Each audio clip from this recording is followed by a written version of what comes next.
Туркестан. Этот город, расположившийся посреди засушливых степей крайнего юга Казахстана, настоящий подарок истории туристической отрасли. Этот город с 1500-летней историей сегодня является одним из важнейших центров мусульманского паломничества Средней Азии. Построенный Тамерланом мавзолей поэта суфия Хаджи Ахмета Яссави также главной туристической достопримечательностью.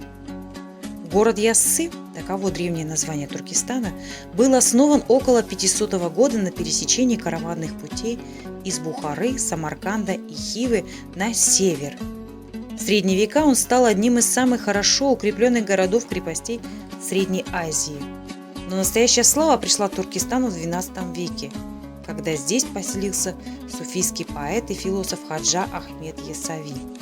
Он проповедовал особую философию ислама и постепенно обрастал учениками, селившимися здесь же.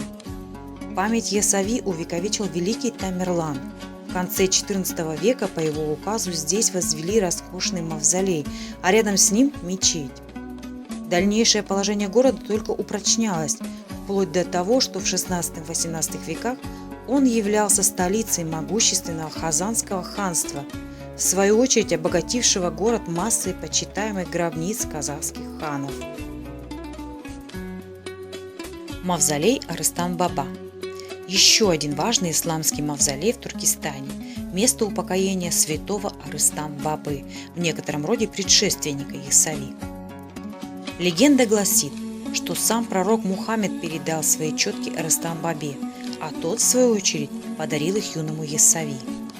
Помимо усыпальницы этого святого, здесь можно увидеть изумительный образец Корана. Он выставлен под стеклом. Существует легенда, что когда Тамерлан начал строить мавзолей Хаджи Ахмета Яссави, конструкция несколько раз мистическим образом разрушалась, после чего Тамерлану приснился сон.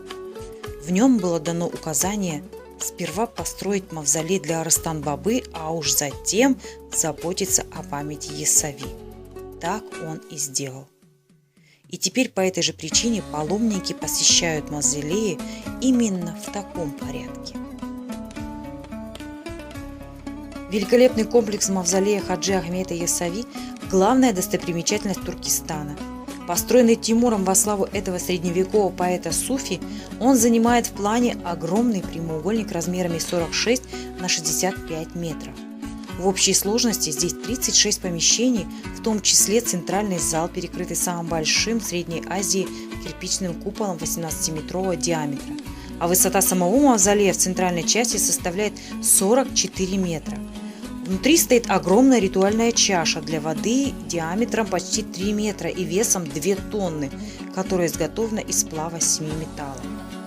Внушительный бронзовый светильник, отлитый в 1397 году, дар Тамерлана мавзолею.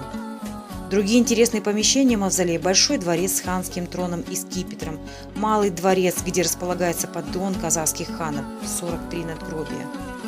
Собственно, усыпальница Хаджи Ахмета Яссави, малая мечеть – основное место молитвы, а также вспомогательные пристройки, колодезная и столовая, где сохранились старинные печи, котел и деревянная посуда, из которой ели паломники.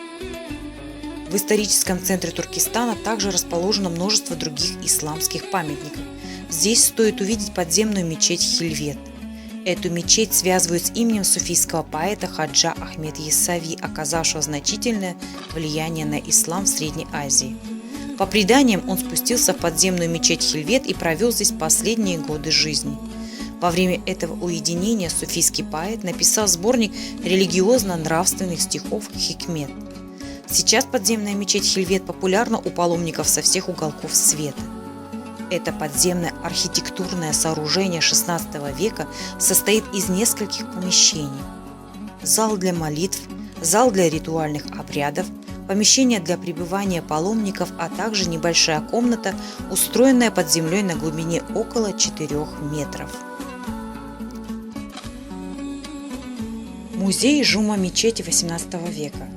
Жума-мечеть расположена в 160 метрах к югу от мавзолея Хаджи Ахмеда Яссави, рядом с Большим Хильветом. Постройка однозальная, квадратная в плане, с айваном, примыкающим к северного и восточного фасадов. Высота потолков около 4 метров. В центре помещения находится восьмигранная колонна, подпирающая кровлю. Стены сложены из сырцового кирпича, интерьеры и фасады оштукатурены, кровля плоская, вассовая конструкция с земляным покрытием. В окрестностях Туркестана также немало природных и исторических достопримечательностей, которые определенно заслуживают внимания. Любители природы приглашаются посетить Отрарский оазис 60 километров от Туркестана, на территории которого в IX-XII веках располагался один из значимых городов Великого Шелкового пути – Отрар.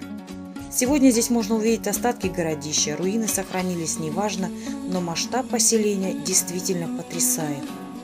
Также можно посетить природный заповедник Каратау, расположенный в центральной части одноименного хребта, где обитает 15 видов животных, занесенных в Красную книгу.